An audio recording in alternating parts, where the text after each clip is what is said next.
La búsqueda de explicaciones materiales de la naturaleza humana. A finales del siglo XIX, a través de experimentos desarrollados en laboratorios, se pretendía descubrir la verdad sobre el funcionamiento del cerebro y el cuerpo humano. De esta forma se convirtió en debate el arduo esfuerzo que hacían para extender las explicaciones naturalistas de las facultades mentales superiores y la mente como tal, como por ejemplo el médico británico David Hartley, en su obra mencionada en la presentación, empleó sugerencias de Newton de que las vibraciones en el tejido nervioso podrían darles una visión de la fisiología del sistema nervioso y la relación entre mente y cuerpo. Por otro lado, tenemos los médicos británicos Robert Witt y William Cullen. Con la escritura de los experimentos que realizaban, facilitaban la comprensión del público de que la mente y el cerebro estaban íntimamente conectados. Robert Witt, en su libro presentado en la diapositiva, sugiere que la respuesta de un organismo a estímulos implica la acción de la voluntad en función de las facultades mentales superiores, pero esta respuesta voluntaria no era necesariamente consciente. Witt llamó a esto el principio de la capacidad de sentir, cuya función principal era la preservación de la vida y la unidad del organismo, siendo la autorregulación el efecto. Antes de Witt solo se consideraban posibles dos tipos de acción: voluntario racional y físico-mecánico. Sin embargo, Witt propuso una tercera acción, la acción de los estímulos sobre el organismo. Witt argumentó que el evento de un estímulo no dependía si era un evento físico-mental. La importancia del estímulo reposa en su función. Esto implicaba que la mente estaba íntimamente involucrada en acciones corporales. Pero, ¿por qué fue esto importante para el desarrollo posterior de la psicología?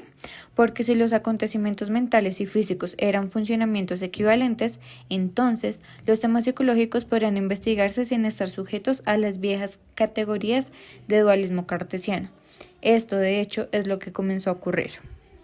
Ahora tenemos a William Cullen, que sucedió a Witt en la Universidad de Edimburgo. Avanzó en el trabajo de Witt con un mayor énfasis en la función y el papel del movimiento estimulado como un principio de autorregulación. Cullen reemplazó el principio de Witt, el principio de la capacidad de sentir, con el concepto de energía como vital principio. La energía era cuantificable y la medida de excitación en el organismo era posible. El trabajo de estos dos personajes fue muy importante porque proporcionaron un lenguaje y principios que facilitaban la comprensión de la relación que hay entre la mente y el cuerpo. Franz Joseph Gall nació en Alemania y se estableció en Viena, donde recibió su título de médico. A finales del siglo XVIII, este médico austríaco y anatomista había comenzado a argumentar que el cerebro era el órgano de la mente y que sus facultades eran empíricamente demostrables.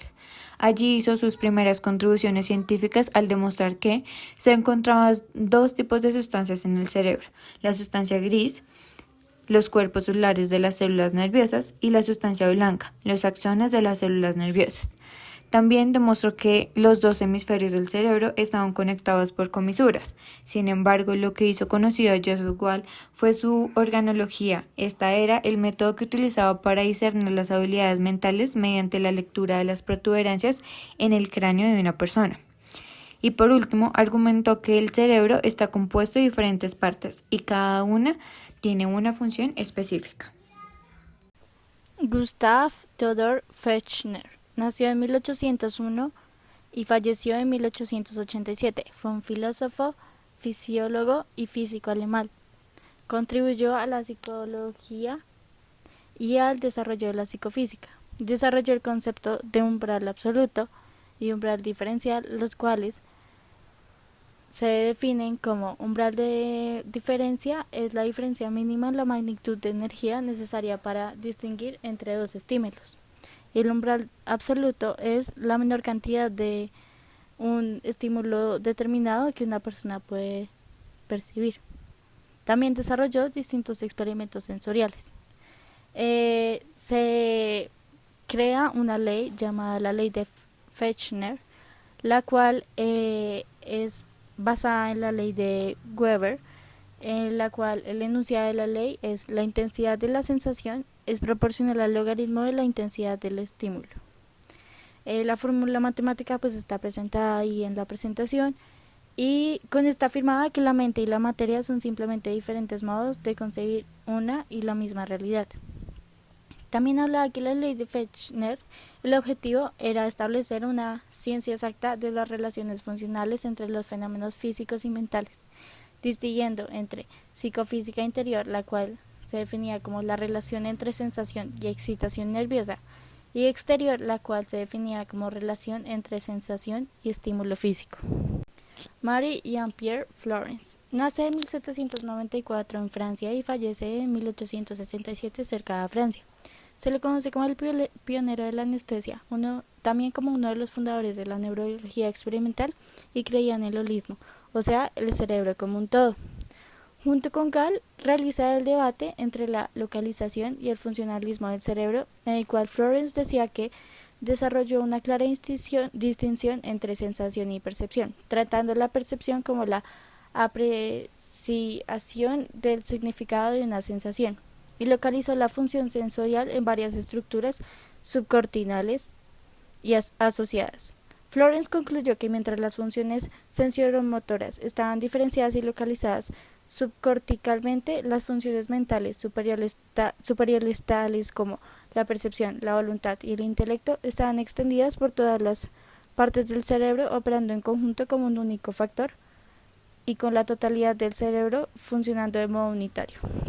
Desde su punto de vista, el cerebro era el órgano de una mente unitaria y, por implicación, no podía ser funcionalmente diferenciado.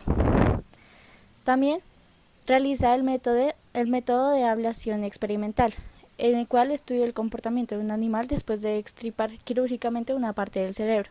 Lo realizó con las 6 partes del cerebro que él creía correctas. Como conclusión, sacó que los hemisferios cerebrales son responsables de las funciones cognitivas más altas. No encontró pérdidas específicas de la función, sino pérdidas generales en varias funciones. Como conclusión, postuló que los lóbulos cerebrales eran el asiento de todas las acciones voluntarias, así como el asiento de la percepción vemos, oímos y en nuestro cerebro y el juicio. También concluyó que las funciones motrices son controladas por el cerebro. Johannes Müller nació en 1801 y falleció en 1858. Fue un biólogo y fisiólogo alemán, reconocido como uno de los más grandes filósofos naturalistas del siglo XIX. Sus investigaciones quedaron registradas en su célebre Tratado de Fisiología Humana.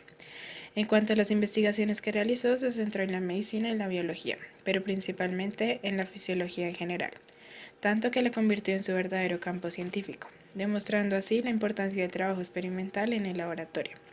Mediante una línea experimental de investigación junto a Hermann von Humboldt y Wilhelm Wundt, realizó una fisiología basada en la psicología, transformando a Alemania industrial ya que era el centro del trabajo de primer rango.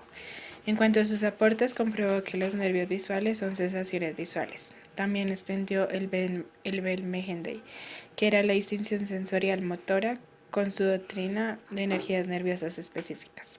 Además, demostró la existencia del conducto de Müller y describió los órganos sexuales. Asimismo, descubrió la estructura y el funcionamiento de las glándulas. Es decir, que precisó que la función secretoria es solo una modalidad de la transformación. Esto lo hizo con ayuda del microscopio. Propuso la ley de las energías nerviosas específicas, la cual establece que la cualidad de la sensación depende del tipo de fibra nerviosa que se excite y no de la clase de energía física que inicia el proceso. Gracias al conocimiento del sistema nervioso, esto hizo que repercutara en la psicología. Y también distingue 5 clases de nervios relativos a los 5 sentidos que transmite un tipo de sensación específica. Por otro lado, fue una figura importante para el nacimiento de la psicología fisiológica. Por consiguiente, experimentó con órganos de animales y demostró que los nervios no son solo motores, sino sensoriales. Y por último, la fisiología de los órganos de los sentidos, que fue inspirado por la teoría de los colores de Goethe, que dice que solo los aspectos subjetivos de la sensación, dejando de lado el mecanismo físico de la excitación sensible.